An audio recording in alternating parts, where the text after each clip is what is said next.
Always good to see you, Dave, and hopefully you had a good Independence Day celebration. It was fantastic. I hope you do it as well. You wrote on the Washington Times about the balkanization by gender, race, sexual orientation, or income in these United States will lead us to a path of ruin. What do you mean by that? Well, I think that you've been discussing that this morning already with, I believe, Father Jonathan and also Governor Scott Walker, where you look at the liberals who have moved away from the hope and change to a more divisive and a more envious type of rhetoric of dividing us in order to separate us among those lines of gender or sexual orientation or income levels or class, because the most important thing is to try to control and have power.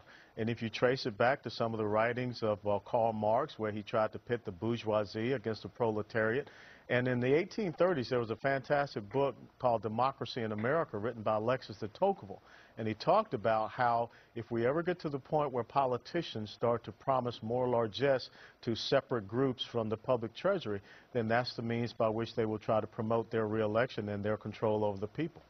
At a fundraiser, campaign event in Port St. Lucie this past week, you talked about the president saying he does not want you to have the self-esteem of getting up and earning and having that title of American. Quote, he'd rather you be his slave and be economically dependent upon him.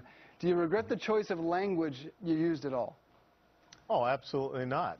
You know, we should not regret telling the truth in the United States of America, and I think that that separates a politician from a statesman.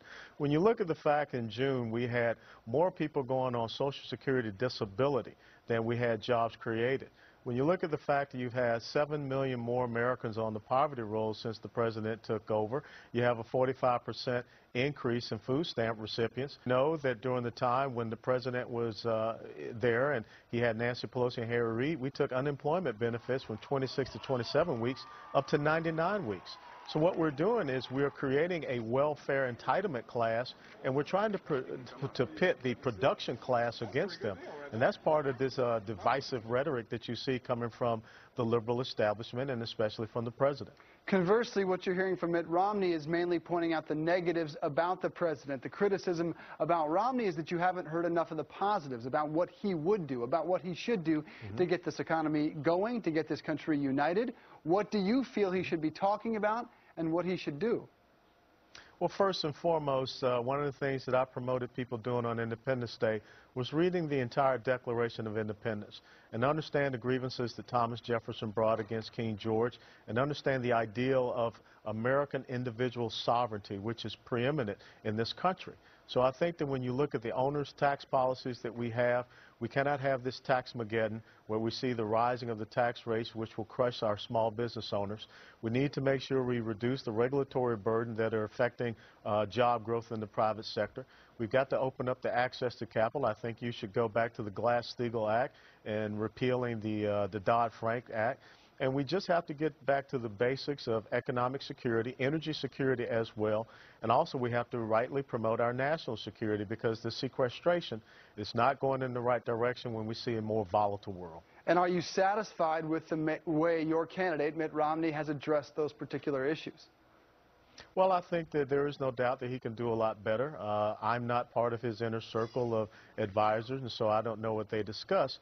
But I think that the American people are looking for a message that, much the same as Ronald Reagan did, that focuses on the exceptionalism and the uniqueness of the United States of America. There is no doubt about the fact that Obama is failing this country.